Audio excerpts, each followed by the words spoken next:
팬데믹 상황 가운데에서 가장 필요한 기도는 무엇인가? 그것이 바로 오늘 본문에서 말하고 있는 사도 바울의 기도가 아닌가 생각이 듭니다.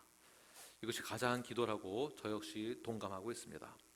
지금까지 바울의 성도를 향한 기도를 보게 되면 첫 번째는 속사람의 강건을 위하여서 무릎을 꿇고 기도하였습니다. 두 번째는 그리스도가 성도들의 마음 가운데 뿌리가 박히고 터가 굳어지기 위한 성숙한 신앙인이 될 수 있도록, 그리스도로부터 지배를 받고 통치를 받는 성도가 될 수 있도록 기도하는 바울의 기도를 볼 수가 있습니다. 오늘은 세 번째 기도인 지식에 넘치는 그리스도의 사랑을 알도록 하기 위한 기도를 오늘 볼 수가 있습니다. 그리스도의 사랑이 얼마나 중요한지 이 또한 사도 바울이 무릎을 꿇고 기도하는 것을 볼 수가 있죠. 왜 하필이면 다른 더 중요한 것이 있을 것 같은데 왜 그리스도의 사랑을, 그것도 지식에 넘치는 그리스도의 사랑을 강조하는 이유는 무엇일까요? 성경은 함축하면 사랑이다라고 말을 하기도 합니다. 결국 우리 기독교는, 우리 교회는 성경은, 말씀은 사랑으로 시작했다라고 보아도 좋을 것 같습니다.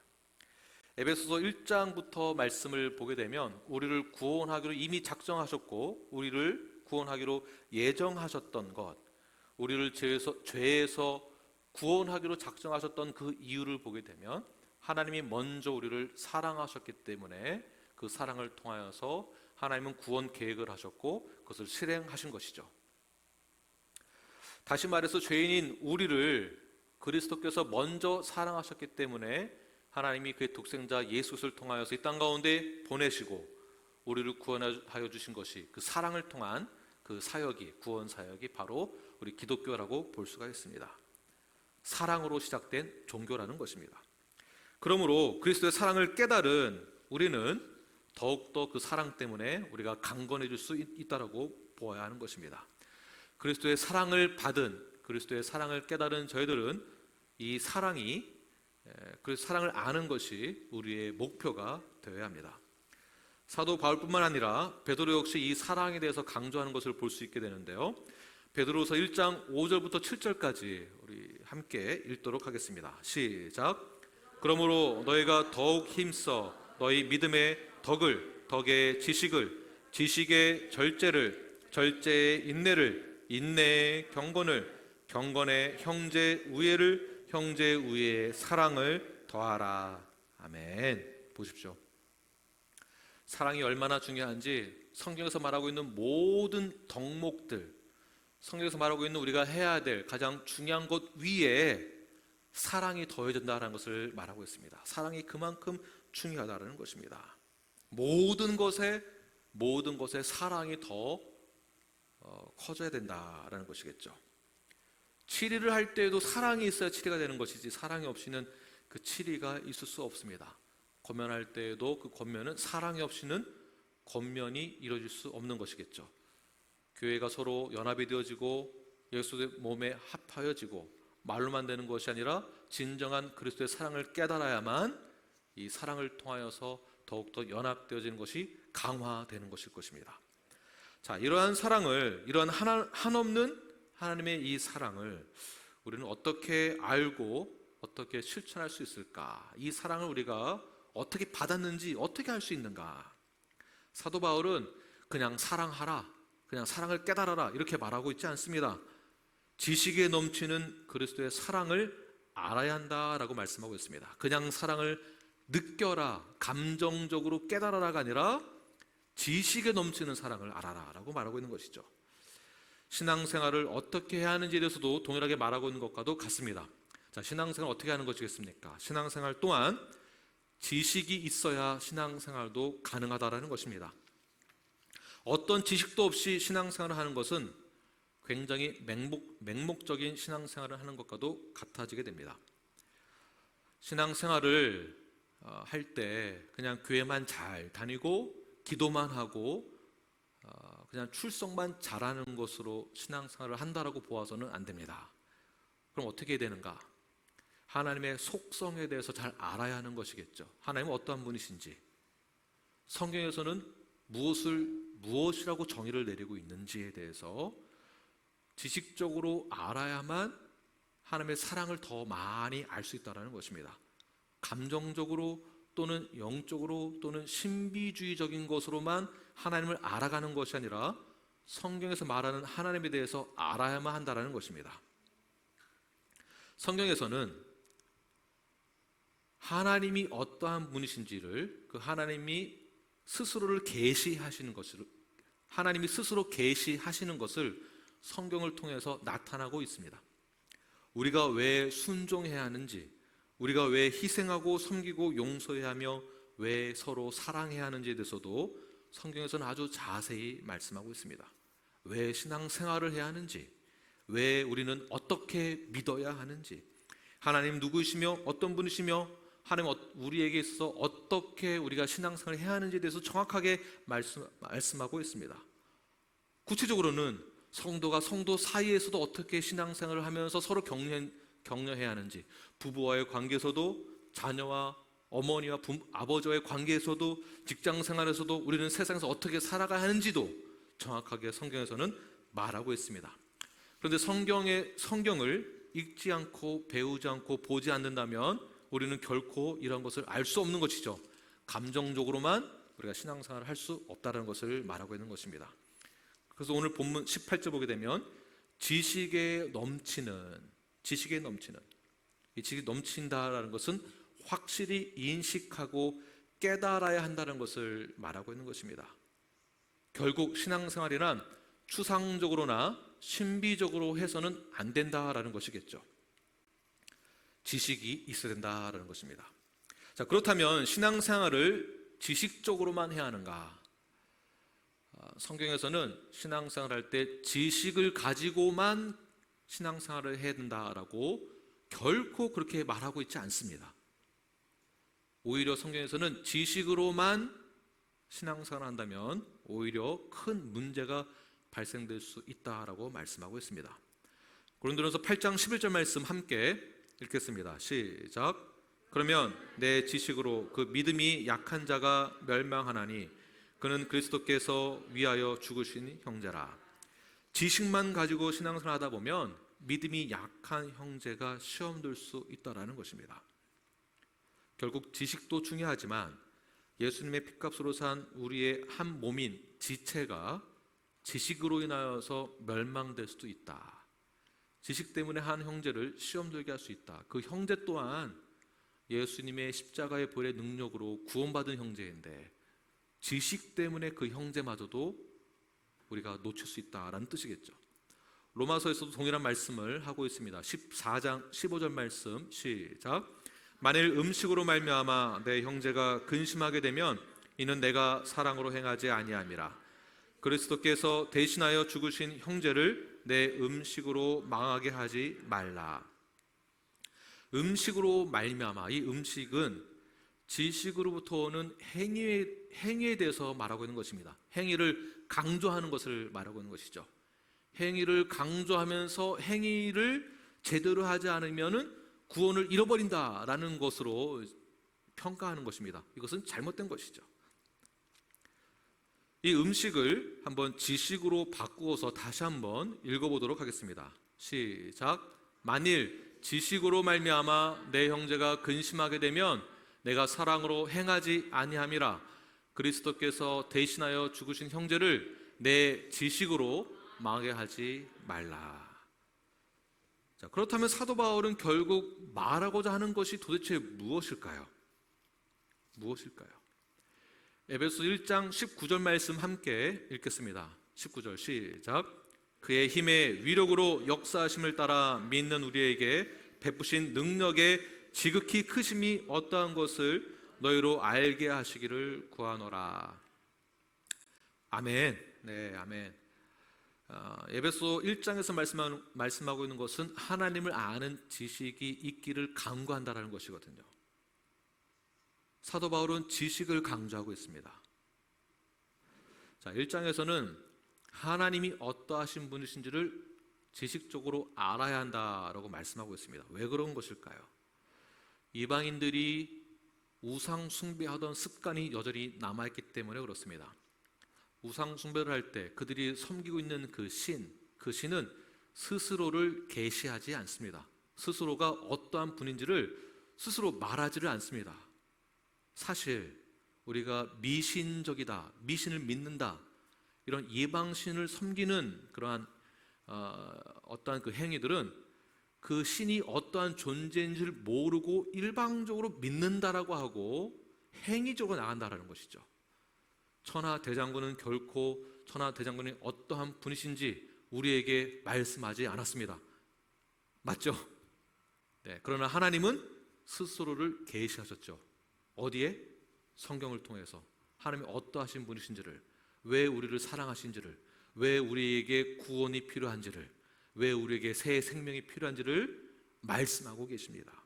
그래서 하나님을 아는 지식이 중요하다라고 말씀하시면서 1장에서부터 3장 오늘 본문 전까지 하나님은 어떠한 분이시며, 하나님은 우리에게 무엇을 베풀기를 원하시며, 예수님은 어떠한 분이시며, 성령님은 어떠한 분이시며, 우리가 왜 죄인이었었는지, 그 죄인은 죽을 수밖에 없었지만 죽었던 우리들이 어떻게 해서 죄사함을 받고 다시 새 생명을 얻게 되었는지, 어떠한 과정을 통해서 주님과 연합되어졌는지를 지식적으로 정확하게 1장부터 3장까지 잘 설명하고 있습니다. 이것을 알아야 한다는 것이에요. 그러고 나서 3장 오늘 본문부터 보게 되면, 그렇다고 지식만 가지고 있어서는 안 된다, 지식만 가지고 있어서는 안 되고 그 지식을 뛰어넘어 더욱더 중요한 것은 그리스도의 사랑을 알아야 한다라고 말씀하고 있습니다. 지식만 강조하다 보면 지식은 사람을 교만하게 만듭니다. 그러나 사랑은 서로 덕을 세우게 하는 것이죠. 그래서 오늘 본문의 강조점은 아주 단순합니다. 우리가 더 나아가서, 지식도 중요하지만 더 나아가서 지식에 넘치는 그리스도의 사랑을 알아야 한다, 그 사랑을 실천해야 한다라는 것이 바로 오늘 본문의 강조점입니다. 포인트. 네, 우리 팀장님들 다시 한번 카톡 확인하셔서 제가 어제 보내드린 그 요약본을 다 전달 한번 해보세요. 쭉 보시면서 따라오셔도 좋습니다. 성경을 알고 교리를 알고 하나님을 알게 되었다면, 즉 지식적으로 하나님이 어떠한 분이신지를 알았다면, 그러니까 하나님의 속성을 알았다면, 하나님이 어떠한 분인지를 우리가 지식적으로 알았다고 한다면, 이제 우리는 그리스도의 사랑을 경험하였고 그 사랑이 얼마나 큰지를 깨닫고 그분을 본받아서 그 사랑을 실천해야 한다라는 것입니다. 자, 그렇다고 지식이 중요하지 않다 이런 말은 결코 아닙니다. 반드시 알아야 하는 것이죠. 우리가 하나님을 아는 지식이 넘쳐 흘러야 합니다. 맹목적으로 신앙생활을 해서는 안 됩니다. 에베소서 1장 17절 말씀을 함께 읽겠습니다. 시작. 우리 주 예수 그리스도의 하나님 영광의 아버지께서 지혜와 계시의 영을 너희에게 주사 하나님을 알게 하시고, 우리에게 지혜와 계시의 영이 임했습니다. 성령님이시죠. 성령님이 모든 것을 다 깨닫게 하도록 저희들에게 그러한 성령의 조명하심을 통하여서 알게 해주신다. 아는 것이 중요합니다. 우리가 하나님을 아는 지식이 자라나야 하는 것이고, 자라나고 있다고 한다면 그 위에 그리스도의 사랑을 깨닫는 것, 이것을 위해서 사도 바울이 그렇게 무릎을 꿇고 기도하는 것입니다. 그러한 뜻에서 우리 본문 19절 말씀을 우리 함께 읽도록 하겠습니다. 시작. 그 너비와 길이와 높이와 깊이가 어떠함을 깨달아 하나님의 모든 충만하신 것으로 너에게 충만하게 하시기를 구하노라. 아멘. 자, 그 사랑이 얼만큼 큰가, 얼만큼 큰가. 그 넓이와 길이와 높이와 깊이가 어떠한지를 깨달아야 한다. 깨달아야 한다. 얼마나 큰지를 깨달아야 한다. 그래서 깨닫는다라는 것을 원어로 보니까 그냥 네 그렇구나, 알겠습니다, 이제 알겠구나, 이 정도로 멈추는 것이 아니라 원어의 뜻은 파악하다라는 것입니다. 파악하는 것. 자, 파악을 하려면 어떻게 됐습니까? 조사를 해야 되죠. 연구를 해야 되고, 얼만큼 하나님의 사랑이 큰지를 조사도 해보고 연구를 해봐야 한다는 거죠. 파악을 해야 된다. 그러니까 성경 전체에서, 구약에서 나타나는 하나님, 이 모든 구약에서는 선지자들은 무엇을 강조하고 있는지를 계속 설명을 하고 있고, 그 선지자들이 말하고 있는 모든 예언들은 신약 성경에 그대로 드러나게 되어 있죠. 그래서 구약과 신약을 자세히 알게 되면 알게 될수록 우리는 하나님이 어떠하신 분이신지를 더욱더 알게 되고 인정하게 되고 그 하나님이 전지전능하시다라는 것까지 도달하게 되는 것입니다. 그 전지전능하신 하나님은 무한하신 하나님이시며 그 무한하신 하나님은 우리에게 그 사랑을 한없이 부어주신다. 그 사랑의 크기는 인간이 표현할 수 없을 정도의 그 큰 사랑, 어쩔 수 없이 인간의 언어를 사용하여서 표현을 해야 하다 보니까 제한적인 표현밖에 없습니다. 그 넓이와 깊이가 모든 것이 다 무한하신 것인데 그 무한하신 하나님의 그 구속사적인 그 영향력은 완전히 제한할 수 없는 무한함, 그 무한함이 성경의 곳곳에 다 나와 있다는 것이죠. 결국 그리스도의 사랑은 무한하다, 끝이 없다. 교회의 머리가 되시고 예수님의 몸된 이 교회에는 그 사랑이 무한해야 된다라는 말과도 동일한 것입니다. 자, 이 오늘 본문의 말씀을 존 스토트 목사님이, 신학자가 너무나 잘 적용하였습니다. 제가 한번 읽겠습니다. 교회는 이방인을 품을 수 있는 사랑이 무한해야 하며 그 사랑이 무한대로 넓고 그 사랑은 영원토록 지속될 것만큼 길며 그 사랑은 가장 타락하고 죄 많은 죄인에게까지 사랑이 포용력이 깊고 이런 죄인들까지도 하나님의 자녀가 되어 하늘로 들려 올릴 만큼 높은 것이다 라고 표현하였습니다. 결국 하나님의 그 크신 사랑은 인간의 표현으로는 가능할 수 없는 것이며 측량할 수 없는 것인데 우리가 표현을 하려고 하다 보니까 우리의 언어로 그 척도를 정하게 된 것뿐이죠. 그러나 하나님의 그 사랑은 우리가 측량할 수 없는 것입니다. 무한대라는 것이에요. 근데 우리가 표현하는 방법은 굉장히 제한적입니다. 사랑하세요, 용서하세요 라는 말을 하면 보통 우리는 이렇게 답변합니다. 아니 내가 이렇게까지 했는데 얼만큼 더 해야 되겠습니까? 이 정도 하면 된 거 아니겠습니까? 라고 제한을 두게 됩니다. 얼만큼 더 해야 되나요? 이 정도 사랑을 표현하면 됐지 제가 얼만큼 더 헌신해야 되겠습니까? 얼만큼 더 해야 되나요? 이것이 바로 우리의 한계입니다. 인간의 한계. 그러나 하나님은 무한하시며 완전하시며 그 하나님의 충만하심은 우리의 인간의 지혜로는, 인간의 생각으로는 그 척도를 측량할 수가 없다. 한계가 없으신 분이시다라는 것이에요. 그럼 이렇게 그 크신 하나님의 무한하시고 넓고 길고 높고 깊으신 그 사랑, 우리 같은 인간이, 죄인이 어떻게 알 수 있을까요? 이것이 가능할까요? 로마서 5장 5절 말씀 함께 읽겠습니다. 시작. 소망이 우리를 부끄럽게 하지 아니함은 우리에게 주신 성령으로 말미암아 하나님의 사랑이 우리 마음에 부은 바 됨이니. 아멘. 이미 성령님이 우리 마음에 부어졌습니다. 믿으십니까? 언제 부어졌습니까? 예수를 믿는 순간, 주님을 나의 구주 영접한 순간 성령님이 우리 마음 가운데 부어졌습니다. 그 성령님의 역할은 우리에게 가디언 역할도 해주시고 카운셀링 역할도 해주시고 헬퍼 역할도 하시는데 결국은 목적은 성경을 더 잘 알 수 있도록, 하나님을 더 잘 알 수 있도록 조명해 주신다라는 것이에요. 깨닫게 해주시고 알게 해주시고. 그런데 목사님, 제가 예수 믿은 지 벌써 몇 년이 지났는데 저 잘 모르겠어요. 당연하죠. 제전료를 안 받았는데 성경을 안 읽는데 그냥 자동적으로 뻥 하고 아는 것이 결코 아닙니다. 성경을 읽고 묵상을 하고 적용도 하고 씨름도 하고 기도도 하고 공부도 하면서 이 말씀이, 이 구약의 내용이 바로 이러한 내용이었구나, 이것이 신약에서 이렇게 연결되어지는 것이구나, 이것이 우리에게 소망이 되는 말씀이 되는구나 라고 진행이 되어지는 것이죠. 점점 자라나는 것입니다. 성령님이 우리에게 지혜를 주시고 깨닫게 하시는 것, 이것은 잠깐 일시적으로 지혜를 주셔서 부분적으로만 알게 하는 것이 아니라 점점 지식은 자라나는 것, 점점 커진다는 것입니다. 봉사 많이 하면은 더 많이 알게 된다. 자, 오라고 생각하시는 분은 이쪽으로 앉으세요 하면 안 되겠죠.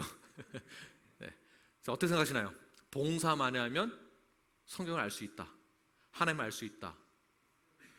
우리는 봉사만 하면 하나님이 축복해 주실 거야, 이것만 생각하고 있거든요. 기도하면 하나님이 우리의 기도를 다 들어주실 거야, 이것만 생각해요. 하나님이 어떠하신 분인지를 전혀 알 생각은 안 하고. 이것이 우리의 단점이에요.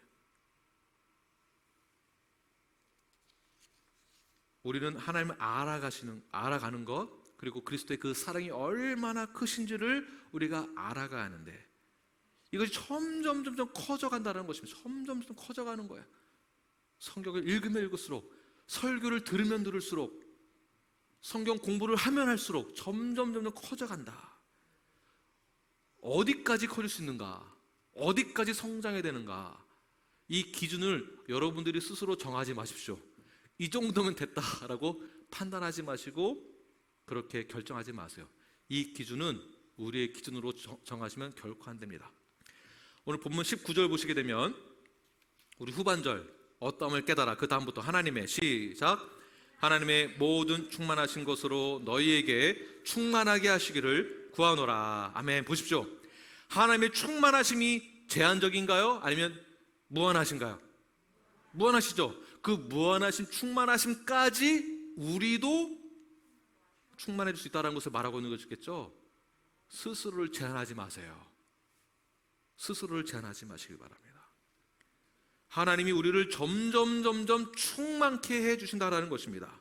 하나님의 충만함 데까지 이르도록 그렇게 사도 바울이 기도한다라는 것이에요. 만약에 이 정도만큼 충만할 수 없는 거라면 처음부터 기도한다는 말을 해서는 안 됩니다. 불가능한 거니까.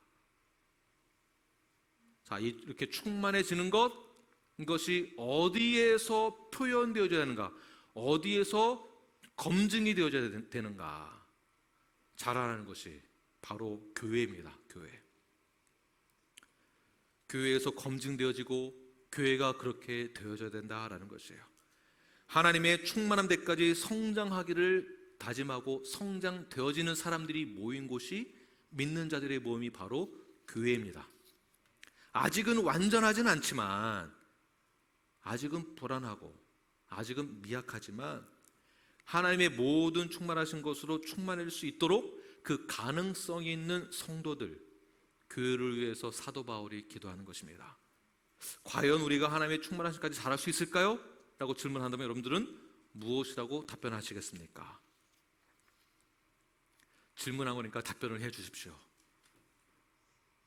한 분만이라도. 네라고 한 분만 하시면 되는데.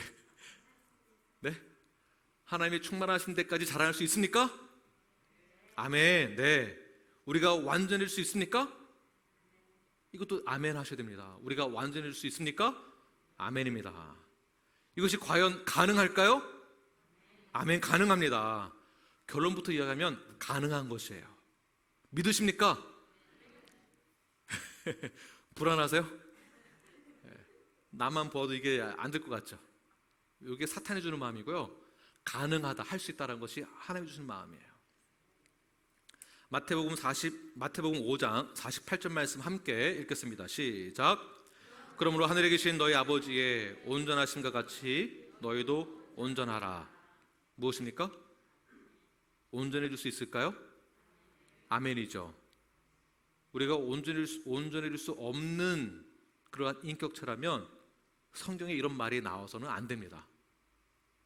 온전해질 수 있기 때문에, 가능하기 때문에 너도 그렇게 할 수 있다라는 것이, 우리도 된다라는 것이, 아버지의 온전하심과 같이 너희도 온전하라. 레위기 17장 말씀에서는 내가 거룩하니 너희도 거룩하라. 거룩하다라는 것, 특별히 구분되어졌다라는 것이거든요. 너희들도 구분될 수 있다.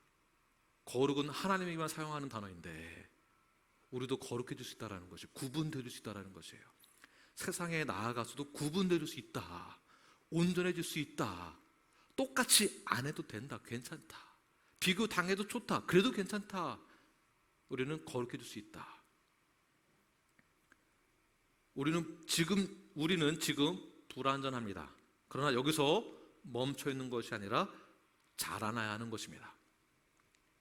아직까지 우리에게는 옛사람의 모습이 아직까지는 가끔씩 나오기도 합니다. 보일 때가 많이 있습니다.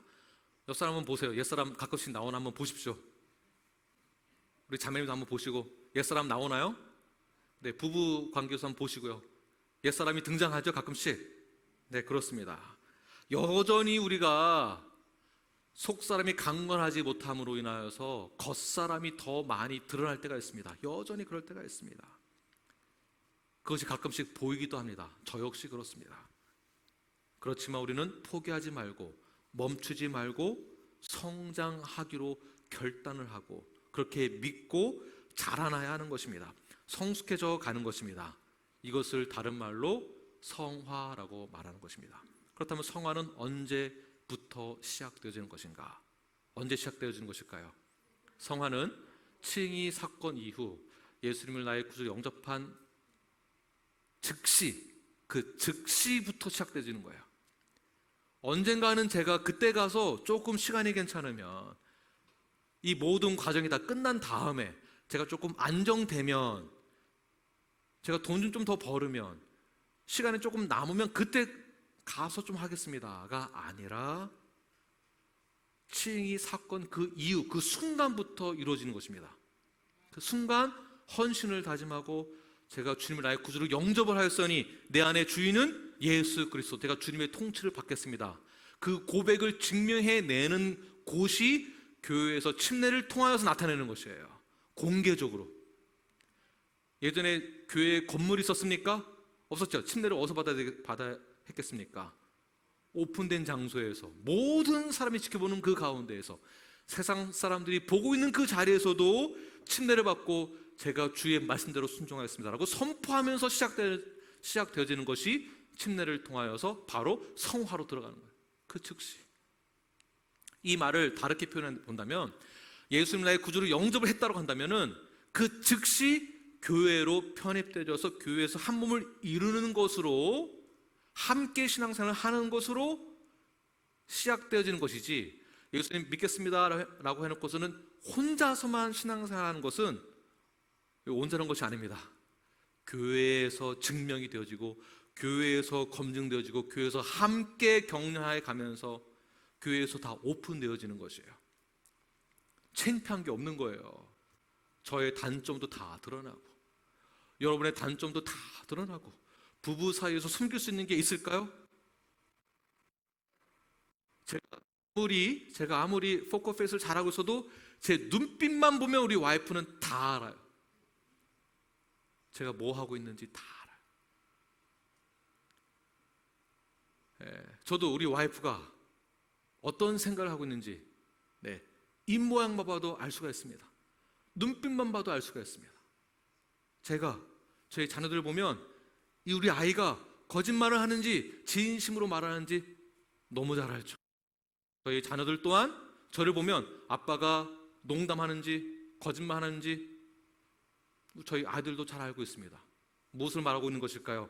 교회 안에서 다 오픈되어서 성장할 수 있도록 도와줘야 한다는 거죠. 우리끼리는 창피한 게 없는 거예요.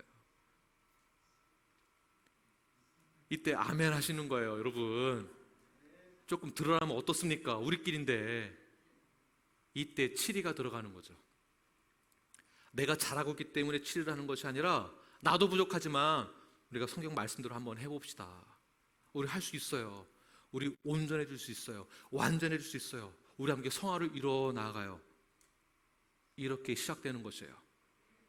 그런데 감정적인 또는 내 마음의 어떠한 상처, 이런 것 때문에 교회를 멀리하거나 떠난다거나 피한다라는 것은 전혀 성경적이지 않습니다. 전혀 성경적이지 않은 것이에요. 이 말은 내가 빈정상하면 내 마음대로 구원을 버리겠다라는 행동과도 똑같은 것입니다. 빈정상한다고 내 팔이 떨어질 수 있는 것인가요? 그럴 수 없다라는 것입니다. 떨어질 수 없습니다. 이 안에서 함께 한 몸을 이뤘기 때문에 함께 자라나는 것이에요. 아프면 고쳐서라도 유지를 해야죠. 손목이 아프면 치료를 받아야죠. 고쳐서 같이 가야지. 손목 아프니까 잘라서 버리는 것은 있을 수 없다는 것입니다. 그래서 지식적으로도 알고, 그래서 사랑을 깨달아서 교회가 한 몸을 이루어 나아가야 한다는 것입니다. 이것을 하나님도 원하시는 것이에요. 예수님도 증명해 보이셨고, 우리가 완전한 상태가 될 수 있도록, 하나님의 충만하신 데까지 우리가 충만할 수 있도록 하는 것이 하나님이 원하시는 것입니다. 왜냐하면 이것은 하늘에서도 최종적으로 그리고 적극적으로 우리에게 요구하고 있기 때문에 그렇습니다. 요한일서 3장 2절 말씀 함께 읽겠습니다. 시작. 사랑하는 자들아, 우리가 지금은 하나님의 자녀라. 장래에 어떻게 될지는 아직 나타나지 아니하였으나 그가 나타나시면 우리가 그와 같을 줄을 아는 것은 그의 참모습 그대로 볼 것이기 때문이니. 우리가 지금은 부족하고 어렵고 잘 모를 수도 있지만 점점 자라면서 성화를 뛰어넘어 영화에 이뤘을 때, 완전한 상태에 이뤘을 때 반드시 참모습 그대로 우리는 볼 수 있게 되는 것입니다. 나는 안 돼, 난 할 수 없어, 나는 부족해, 난 안 된다라는 생각을 버리십시오. 우리는 이미 죄에서 떠나 거룩한 자리로 옮겨졌습니다. 우리는 이미 어둠의 자리에서 떠나 빛의 자리에 서게 되었습니다. 할렐루야. 우리는 이미 죽음의 자리에서 떠나 생명의 자리로 옮겨졌습니다. 할렐루야. 이전 것은 지나갔고 우리는 이미 새 것이 되었습니다. 아멘. 이 믿음으로 우리는 새로운 삶을 시작하는 것이지 계속 과거로 돌아가서는 안 된다. 로마서 말씀이기도 하죠. 과거로 돌아가면 안 된다. 갈라디아서 말씀, 안 된다. 과거로 돌아가지 말아라. 안 된다라는 거지. 그렇다면 우리가 새로운 삶을 시작하는 것에 있어서 망설일 이유가 어디 있겠습니까? 우리가 그리스도 안에 있다고 한다면, 우리의 속사람이 능력으로 강건하다라고 한다면, 우리의 마음 가운데 그리스도가 거하시고 그리스도의 통치를 받고 있다고 한다면, 이제 우리는 그리스도의 사랑을 깨달아서 그분의 넓이와 길이와 높이와 깊이가 어떠한지를 지식적으로 깨닫고 그리고 알아서 하나님의 모든 충만하신 것으로 더더 충만할 수 있도록 그 사랑을 경험하여 자라나는 것이 우리가 가져야 될 자세다라는 것입니다. 그리고 또한 서로가 서로를 위해서 우리가 그렇게 함께 기도하는 것이에요. 나만 놓고 기도하지 마시고, 내 새끼만 위해서 기도하지 마시고, 내 사업장만 놓고 기도하지 마시고, 무엇을 먼저 기도해야 되겠습니까? 우리의 지체들을 위해서 속사람이 강건하도록, 그리스도가 그의 마음 가운데 완전히 거할 수 있도록 기도하시고, 그리고 그 지식에 넘는 그리스도의 사랑을 알 수 있도록 기도하십시오. 하나님의 충만하심까지 더욱더 충만할 수 있도록 그렇게 기도해 하십시오. 그럼 반드시 그 기도의 응답은 이루어지게 될 것입니다. 저는 믿습니다. 우리 교회 모든 성도들이 하나님의 충만하신 데까지 이룰 수 있을 거라는 확신이 있고 응답받을 거라 저는 확신합니다. 20절 말씀을 함께 읽겠습니다. 시작. 우리 가운데 역사하시는 능력대로 우리가 구하거나 생각하는 모든 것에 더 넘치도록 능히 하실 이에게. 할렐루야. 이것을 놓고 기도하면 반드시 하나님은 우리에게 응답하시고 그 역사는 더욱더 풍성하게 나타나게 될 것입니다. 넘치도록 부어주실 것입니다. 우리 뉴라이프 교회에 이렇게 넘치는 풍성함이 임하게 될 것입니다. 그러면 당연히 우리 교회는 건강하게 자라나게 되는 것이겠죠. 성경적으로 건강한 교회. 각 성도들은, 지체들은 건강하게 자라날 수 있도록 여러분들은 기도하십시오. 동산 식구들을 위하여서, 가정의 구성원들을 위하여서 기도하십시오. 반드시 우리의 생각보다 더 크게 하나님은 응답하시고 그 이상 더욱더 많은 것을 부어주실 것입니다. 그리고 특별히 이 응답은 교회 안에서 더 크게 일어나게 될 것입니다. 21절 말씀 함께 읽겠습니다. 시작. 교회 안에서와 그리스도 예수 안에서 영광이 되도록 영원 무궁하기를 원하노라. 아멘. 할렐루야. 뉴라이프 교회 안에서와 그리스도 예수 안에서 영광이 되도록 영원 무궁하기를 원합니다. 아멘. 그렇게 기도하시기를 바랍니다. 교회가 중요합니다. 교회가 얼마나 중요한지 모릅니다. 지금 교회 건물을 이야기하는 것이 아니라 교회는 믿는 자들의 모임인 우리를 말하는 것입니다. 구약시대 때에는 하나님의 선택한 이스라엘 백성을 통하여서 하나님의 나라, 하나님의 자녀에 대해서 잠정적으로 나타내 주시고 보여주셨습니다. 그러므로 하나님의 선택한 이스라엘 백성이 굉장히 중요한 것이죠. 신약시대에 와서 그 백성의 뿌리로 내려오면서 바로 예수님이 등장하시게 되고, 예수님을 통하여서 모든 그 다윗이셨던 성전은 무너지고, 예수를 통하여 다시 한번 새롭게 지어지게 될 모든 것은 바로 이방인들, 우리 모두에게, 예수를 믿는 모든 자들에게는 구원이 이루어지고 하나님의 자녀가 된다라는 것, 그것을 표현해 내는 곳이 어디겠습니까? 바로 교회입니다. 지금 개인이 아니에요. 모인 자들이 교회이고, 이 교회를 통하여서 하나님의 나라가 잠정적으로도 잠깐이더라도 우리 교회 안에서 나타나야 한다는 것이에요. 이 교회를 통하여서 하나님의 나라로 가는 가장 올바른 길, 옳은 길로 인도해내는, 바로 천국을 향하여서 잘 인도해내주는 에이전시가 바로 교회라는 것입니다. 교회가 중요해요. 우리가 중요하다는 것이에요. 여기서 우리는 전부 다를 말합니다.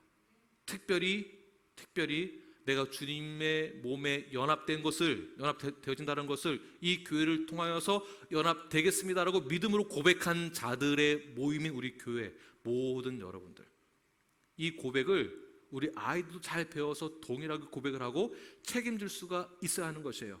나이가 됐으니까 침례를 받는 것이 아니라 나이가 됐음에도 불구하고 책임을 질 수 없다라는 그러한 판단을 하게 된다면 침례를 주어서는 안 된다라는 것입니다.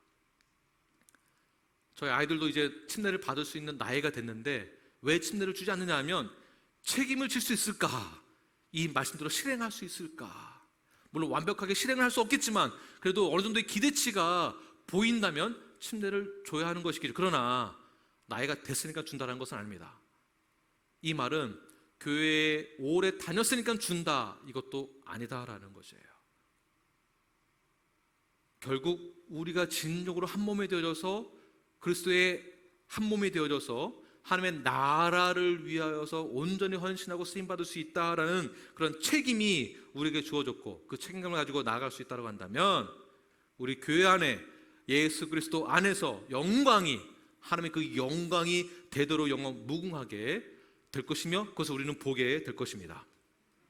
그런데 실상 현실적으로 교회를 보면 여러 가지 많은 문제들이 있습니다. 눈에 보입니다. 그런데 어떻게 영원 무궁, 하나님의 그 영광이 영원 무궁하도록 이 교회에서 나타날 수 있는 것일까요?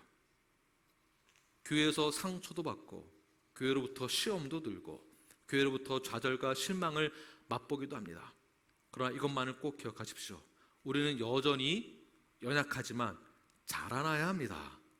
건강하게 자라나야 하는 것이에요. 이거는 목사만의 문제가 아니라 우리 모두가 가져야 될 마음의 자세입니다. 모두가 다 건강하게 자라나서 비록 상처가 있고 어려움이 있지만 그럼에도 불구하고 자라나야 하는 것이에요. 우리 뉴라이프가 21주년을 이제 맞이하고 있습니다. 처음 개척할 때는 어렸으니까, 그러나 지금은 자라나야 합니다. 그러나 20살이 됐는데 여전히 어린아이처럼 행동한다면 사실은 문제가 있는 거죠. 그래서 교회는 자라나야 하는 것이에요. 성장해야 됩니다. 비록 실수가 많고 흠도 있고 어려웠었지만 힘도 들었었지만 흠도 많았었지만 점점 자라나는 것이에요. 완전해질 때까지. 이게 가능하겠습니까? 가능합니다. 할렐루야. 가능합니다. 세월이 흐르고 성숙해지면서 실수도 줄어들고 흠도 줄어들면서 성장하는 거예요. 완전해질 수 있도록 더 성장해지는 것입니다. 에베소 5장 27절 말씀 함께 읽겠습니다. 시작. 자기 앞에 영광스러운 교회로 세우사 티나 주름 잡힌 것이나 이런 것들이 없이 거룩하고 흠이 없게 하려 하심이라. 아멘. 교회가 어떻다고요?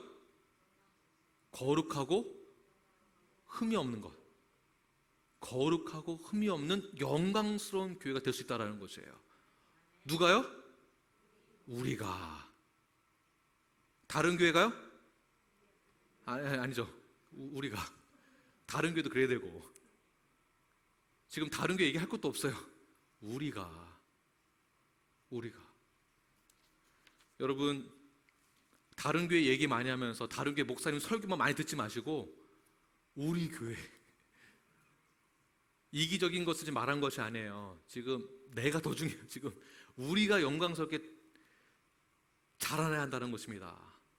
다른 교회만 보지 마시고요, 우리가 영광스러운 교회로 세워져야 합니다.